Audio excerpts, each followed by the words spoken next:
পারবা না আশা করি সহজে। এইবার আসে আমাদের শর্টকাট। শর্টকাটে কিভাবে অ্যাপ্লাই করবে? এই শর্টকাট আসলে অনলি ফর এমসিকিউ জন্য অ্যাপ্লাই করবে, এছাড়া কোনো জায়গায় অ্যাপ্লাই করার অপশন নাই, এবং not for every case, because এই শর্টকাট সব জায়গায় তুমি ইউজ করতে পারবা না। এই শর্টকাট তুমি তাহলে কিভাবে অ্যাপ্লাই করবা? তো এখানে তো সরা নেই, জাস্ট এগুলো সব সরানোর পরে জাস্ট এখানে থাকুক, এগুলো এখানে থাকুক। আমি জাস্ট শর্টকাট একবার দেখাই দিই অন্য একটা স্লাইডে নিয়ে, যে কিভাবে তুমি কোশ্চেন শর্টকাট অ্যান্সার করতে পারবা।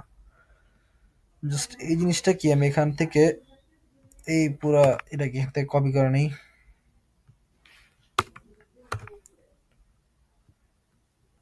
জিনিসটাকে আমি এখানে লিখে দিলাম, জাস্ট এখানে রাখা হয়ে গেছে। এই তো ডান। এবার শর্টকাট তুমি কিভাবে অ্যাপ্লাই করো? এইবার যখন তুমি এরকম কোশ্চেন দেখবে এমসিকিউ আকার, যদি কখনো এমসিকিউ কোশ্চেন দেখে এবং তুমি বলতে গেলে এত গভীর চিন্তা ভাবনা করার সময় নাই, বরং তুমি অত ফার্স্ট টাইম তোমার এক্সপিরিয়েন্স তুমি জানো না যে তুমি কিভাবে অ্যান্সার করবা, তাহলে তুমি অবশ্যই এই শর্টকাট ইউজ করতে পারো। সেটা হচ্ছে কি, আমাদের প্রশ্ন চাইছে কি বল বনাম কাজের অনুপাত, রাইট? এই কাজটা তুমি আমাদের হিসাব করবা, অর্থাৎ মাত্রা দিয়ে হিসাব করো, অর্থাৎ মাত্রা ইউজ করবা। সেটা কি হয়? বল বনাম কাজ। বলের মাত্রা কি আমরা কি কি জানি? এফ এর মাত্রা, বলের মাত্রা কি? এফ সমান সমান kg M S inverse two, right?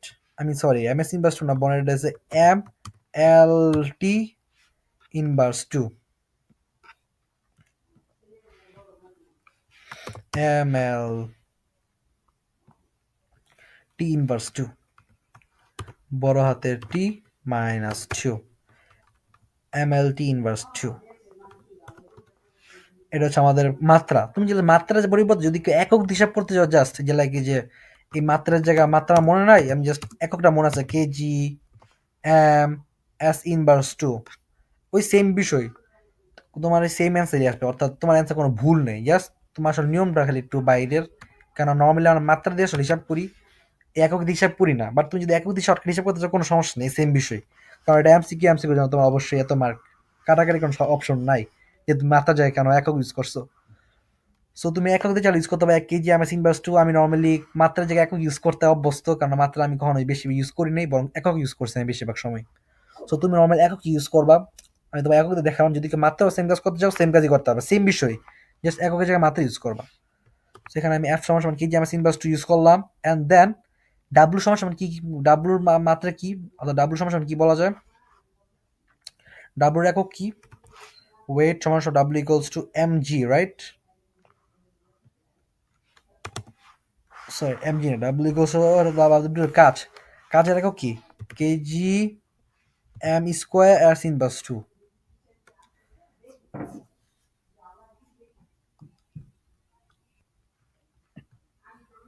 W হচ্ছে আমাদের কাজ, ডাব্লুর এককটা হচ্ছে আমাদের কি কি?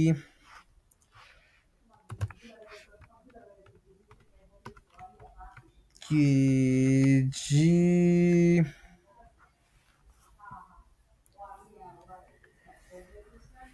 M square s inverse two, m square s inverse two, এটা হচ্ছে আমাদের ডাব্লুর একক। এবার তোমার করবে কি, F by W, right? F বনাম ডাব্লু করতে বের করতে বলা হয়েছে, এই থ্রাস্টার বল বনাম কাজের অনুপাত। তাহলে তুমি এই বল আর ডাব্লুর এককটা সরাসরি কাটাকাটি করে দিবা, শেষ কাহিনী খতম, ইজি। কাটাকাটি করবা কি কারণে? কারণ তুমি একক বের করবা, এদের অনুপাতে কি কি একটা বের হয়, আসলে এফ বাই ডাব্লু করলে এককটা কি আসে? এই ডাব্লু কেজি কেজি কাটা, m by m square, s inverse two কাটাকাটি থাকে কি, অনলি অনলি থাকে দিলে কি, এম ইনভার্স ওয়ান, অর্থাৎ এফ ইস টু ডাব্লিউ এর অনুপাত কি থাকে?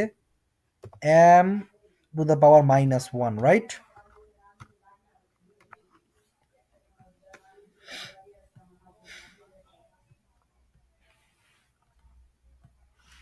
অর্থাৎ আমাদের অ্যান্সার থাকে কি, এটা হচ্ছে অনুপাত, অর্থাৎ এফ, এফ বনাম ডাব্লিউর অনুপাত, এফ ভার্সেস কাজের অনুপাতটা এককটা জাস্ট বের করেছে, অনলি জাস্ট এককটা, এটা হচ্ছে এম ইনভার্স ওয়ান, এই এককটা বের করেছে, এককটার মান হচ্ছে এম ইনভার্স ওয়ান। আশা করি সবাই বুঝতেছি কেন আমি বের করছি, কেন বের করছি বুঝতে পারো নাই, বাট কিভাবে বের করছি সেটা বুঝতে পারছো, রাইট? এইবার এই এককের মানটা তুমি করবে কি, এখান থেকে তুমি বের করবা, এই যে এম জেড ই ভি, এগুলি থেকে এককের মান বের করবে, যার এককের সাথে এই এম ইনভার্স বের হবে, সেটা হচ্ছে তোমার কারেক্ট অ্যান্সার। তুমি কিভাবে কাজ করবা? তুমি তাহলে এম জেড ই ভি একক বের করবা। এম এম মানে কি বুঝাইছে? ভর। একক একক কাটাকাটি কিংবা তুমি ঈদে করতে পারো, সেম বিষয়টাই তুমি চাইলে তুমি ইউজ করতে পারো যে মাত্রা ইউজ করতে পারো। মাত্রার কথা যেটা ভর এই সেম কথাই একক ইউজ করা। এম মানে কি ভর, ভর একক কি কেজি, রাইট? আর জেড মানে কি পারমাণবিক সংখ্যা, পারমাণবিক সংখ্যা কোনো একক আছে? নাই। ই মানে কি ইলেকট্রন, ইলেকট্রনের কোনো একক আছে? ইলেকট্রনের কোনো একক আছে? ইলেকট্রনের একক খেয়াল করে ইলেকট্রন কোনো একক আছে কিনা।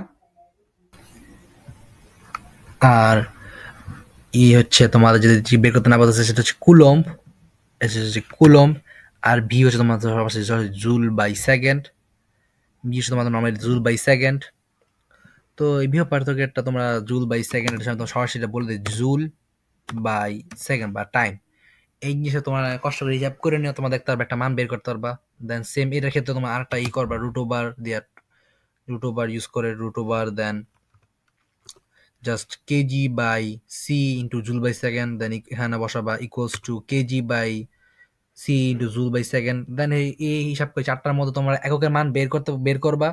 বের করার পর দেখতে পারবা যেখানে তোমাদের কোনটার সাথে এই মানটা মিল হয়েছে, যার সাথে এটা মিল হবে সেটা হচ্ছে তোমাদের মূল অ্যান্সার। এখন তোমার সেম সেম কাজটা এখানে দেখতে পারবা, সেটা হচ্ছে তোমাদের এই বিয়ের মানটাই আসবে, অর্থাৎ এই এককের মানটা আসবে তোমার এই যদি এই বিয়ের মান এককের সাথে এই এককের মানটা মিলে তাহলে তোমার বুঝতে পারবে যে তোমাদের মান ঠিক আছে। আশা করি বুঝতে পারছো। আর বাই দেবে এখানে তোমার হিসাব ভালো খেয়াল করি, এখানে সম্ভবত ডাব্লু সমান সমান kg m square s inverse 3 হবে। ইয়েস, এস ইনভার্স 3 হবে। এতটুকু কি? তো তোমার দেন এখানে এম ইনভার্স 1 এস ইনভার্স 1 মিল পাবা। দেন এখানে তো তোমরা এককের মান বের করবে, চারটার মধ্যে এককের মান জাস্ট বের করার পরই তোমরা পেয়ে যাবে আমাদের আসল অ্যান্সার। যে কিভাবে একক দিয়ে তুমি আসলে এইসব যেসব প্রশ্ন তুমি অ্যান্সার জানো না, জাস্ট একক ইউজ করে তুমি অ্যান্সার বের করে ফেলতে পারবা, বাট অনলি ফর এমসিকিউ। এবং সাম কেস দেখতে পারবা যেখানে কয়েকটা এককের মান সেম থাকতে পারে, যে এটার এককের মান সেম থাকতে পারে, তখন কি করবা, তখন জাস্ট আল্লাহুম্মা আমি আল্লাহ ভরসা বললা আনসার বসা দিবা যে কোনো দিনের মাঝখানে। আশা করি বুঝতে পারছো কিভাবে শর্টকাট। এতটুকু দিলাম আমাদের আজকের ভিডিও। তো রাখা যাক। আসসালামু আলাইকুম।